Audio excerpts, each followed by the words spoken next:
Number 3 is how to brace. So this is bracing your abdominals. Now, what this is doing, this is pre-tensioning the torso, so we're able to lift a heavier weight. Because if I just go in slack, I've got a greater chance of going into position and just pulling up like that, and my back rounding, and then that putting extra pressure on my back. Or if I go in and I forget and I think, oh, I've started pulling, oh, and now I need to brace, I may have lost the position already. And then I'm holding in a bad position, if that makes sense, or a not as good position, I should say.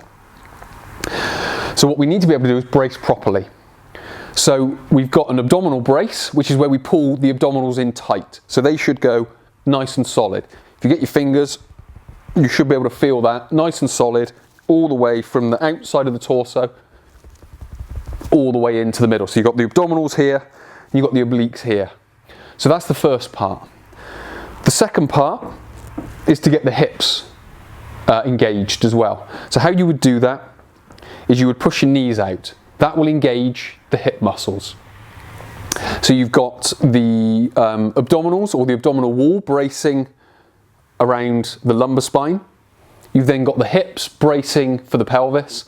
And then the final one is the shoulders, and they just go back and then down into the rib cage. So what you've then got is your whole torso is locked together. Now when you're lifting heavy, this is fine because you're going to move it in a slow and controlled way. So we're going to come into position, we're going to go down, we're going to grip on tight, we're going to push our shoulders down, tummy tight, glute squeezed, and then we're going to come up.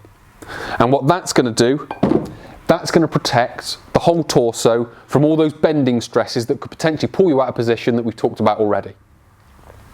So we need to be able to brace properly. Obviously for different exercises, it's a different movement, but you kind of need to do the same bracing. Tummy tight, shoulders back and down, glute squeezed. So that just protects the torso so that when we're lifting, we've got this solid, so we're able to distribute all those bending stresses and compression stresses and stress concentrations around the torso rather than directly on the spine or on the pelvis or on the hip joint or whatever it may be.